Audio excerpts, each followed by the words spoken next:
Wolfgang Kubicki ist mir jetzt zugeschaltet, der stellvertretende Parteivorsitzende der FDP. Hallo, Herr Kubicki. Ich grüße Sie, Frau Droste.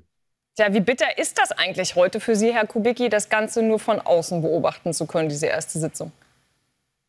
Also es ist etwas wehmütig. Ich werde mich gleich auf die Tribüne begeben, mir das Schauspiel von oben anzuschauen. Aber 7,5 Jahre Bundestagsvizepräsident gewesen zu sein und jetzt nur noch zuzuschauen, ist tatsächlich beeindruckend. Aber als optimistischer Liberaler sage ich, jedem Anfang wohnt ein Zauber inne. Dann warten wir, wann dieser Zauber zünden wird. Nun ist ja heute die Kontroverse des Tages eigentlich wieder die um die Bundestagsvizekandidaten, nämlich die Frage, ob die AfD es dann erstmalig schaffen wird, dort auch jemanden auf den Posten zu setzen. Gerhard Otten ist zumindest der Kandidat. Seit 2017 ist die Alternative für Deutschland damit aber eben immer wieder gescheitert.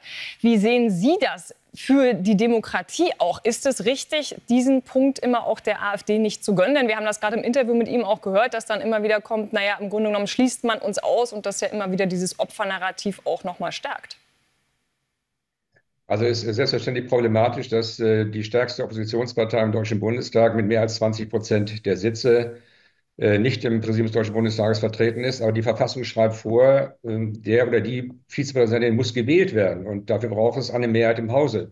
Und wenn diese Mehrheit nicht zustande kommt, dann ist es so, wie es ist. Man kann das beklagen, aber das ist die Verfassungslage.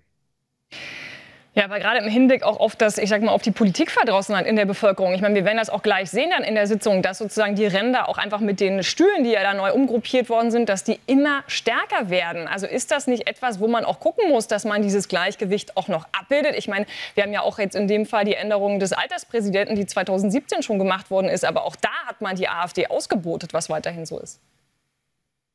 Ja gut, das macht einen Sinn, dass man, wenn Leute neu ins Parlament kommen, sie nicht gleich zu Alterspräsidenten macht. Deshalb war die Regelung ja wie in fast allen Landesparlamenten auch, dass man denjenigen oder diejenige Abgeordnete mit der längsten Dienstzeit im Parlament mit diesem Amt betraut, was ja nur einmal kurzfristig eine Bedeutung hat, nämlich bei der Wahl der Präsidentin oder des Präsidenten.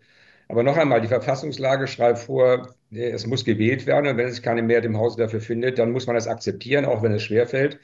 Ich glaube, dass auf Dauer diese Dinge nicht zu halten sein werden. Ich würde dringend anraten, jedenfalls bei der Frage von Vorsitzenden von Ausschüssen, nicht mehr ganz so streng zu sein wie in der Vergangenheit. Denn das wäre wirklich ein Problem, wenn auch die größte Oppositionsfraktion von der parlamentarischen Mitwirkung in den Ausschussvorsitzen und Stellvertretungen ausgeschlossen würde.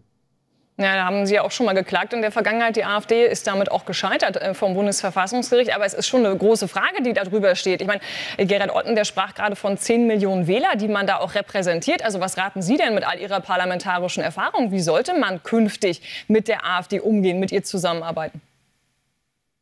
Entspannter und etwas gelassener und etwas souveräner, denn offensichtlich scheint dieser Kampf gegen rechts ja das genaue Gegenteil bewirkt zu haben. Die AfD ist immer stärker geworden, nicht schwächer geworden. Deshalb denke ich, die Auseinandersetzung der Sache wäre wichtig, statt die Haltungsfrage zur Grundsatzfrage zu machen nach der Devise mit Faschisten, was auch immer man darunter versteht, redet man gar nicht.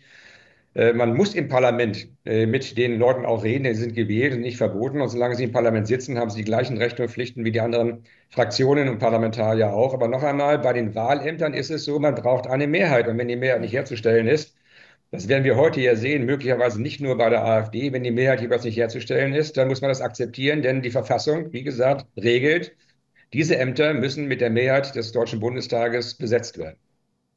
Naja, da scheint man auch bei den Grünen eine deutlich andere Haltung zu haben, Herr Kubicki. Das gab ja den großen Aufschrei und intern wurde das zum Politikum, dass Julia Klöckner, die ja heute wahrscheinlich dann auch zur Bundestagspräsidentin gewählt wird von der CDU und eben von anderen Parlamentariern, dass die alle Fraktionen treffen wollte, auch die AfD. Und da haben die Grünen dann gesagt, nee, also wenn ihr das macht, dann wählen wir euch auch gar nicht mit. Also wie schauen Sie denn auf diese Vorgänge?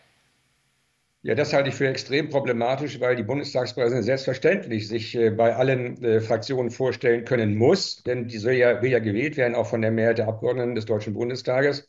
Sie muss auch, wie übrigens die Grünen auch, mit der AfD-Fraktion im Ältestenrat zusammenarbeiten. Das ist gar nicht wegzubekommen, weil der Ältestenrat sich zusammensetzt, Kraft Geschäftsordnung, aus den jeweiligen parlamentarischen Geschäftsführern aller Fraktionen, also auch der AfD. Das war die letzten beiden Legislaturperioden auch. Insofern glaube ich, dass die Grünen mal auch über ihr Demokratieverständnis nachdenken müssen, weil die Bundestagspräsidentin in ihrer Funktion eigentlich parteipolitisch neutral sein muss. Nicht nur bei der Sitzungsleitung, sondern auch in der Repräsentanz des Bundestages nach außen. Sie repräsentiert den gesamten Deutschen Bundestag und nicht nur Teile davon. Nun laufen ja parallel die Koalitionsverhandlungen zwischen Union und SPD und nach allem, was nach außen dringt, passt also dieser Optimismus, den man da versucht zu verbreiten, nicht so richtig dazu. Es gibt richtig viel Knatsch darüber, über die Migration, auch über das Bürgergeld, auch über die Frage der Steuerentlastungen. Also was glauben Sie, kriegen wir da am Ende für eine Regierung? Wird das eher SPD pur? Also zunächst einmal stelle ich als Freidemokrat mit einigermaßen Ernüchterung fest, dass offensichtlich in der letzten Legislaturperiode bei der Ampel nicht nur die FDP der störende Faktor war, weil die Koalitionsgespräche zwischen Union und SPD sind jetzt schon schlimmer, als das in der Ampel jemals der Fall gewesen ist. Aber unabhängig davon glaube ich, wir kriegen eine Vielzahl von Detailregelungen. Und bei den großen Fragen kriegen wir viele Klammern, die noch im laufenden Betrieb dann umgesetzt werden müssen. Ich kann nur dringend davor warnen, und zwar nicht nur wegen des Verrats an den eigenen programmatischen Aussagen, in einer Situation, in der es Deutschland in der Wettbewerbsfähigkeit nicht gut geht, an der Steuerschraube nach oben zu drehen, statt steuerliche Entlastungen für die Unternehmen herbeizuführen. Das ist ja ein Standortwettbewerb und eine Standortfrage. Und ich kann nur dringend davor warnen, in der Migrationsfrage auf Formelkompromisse einzugehen, denn wir wissen, dass das die Mehrheit der Deutschen beschäftigt, dass sie nicht länger bereit sind, mit ihren Steuermitteln den weiteren Zuzug von Menschen zu finanzieren, die ins Bürgergeld oder in die sozialen Sicherungssysteme gehen. Also noch einmal, wir haben ein Demokratieproblem, was sich verschärft, wenn diese Fragen nicht sinnvoll gelöst werden. Und da helfen einfach Kompromisse nur, damit Friedrich Merz bis Ostern Kanzler wird, einfach nicht weiter. Sagt Wolfgang Kubicki. Ich danke Ihnen ganz herzlich fürs Gespräch. Ich danke Ihnen auch. Ich gehe jetzt auf die Tribüne. Viel Spaß. Danke.